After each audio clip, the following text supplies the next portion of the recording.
Greetings, family and friends. This is Pastor Martin, running from Cayman Airways, Cayman Islands, heading into Jamaica to do what we have to do. So we'll be landing in another hour or so. We'll be on the ground. I'll be presenting faith reception and advertising. And with the leadership of Pastor Barrington Davis. Also, we'll be presenting the hours also of worship in Eastern Cayman Islands.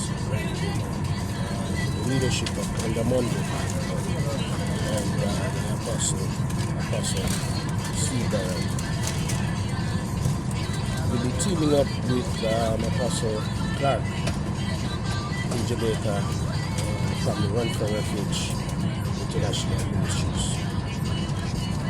And we'll be on the ground to do some assessment, to do what we can do to make a difference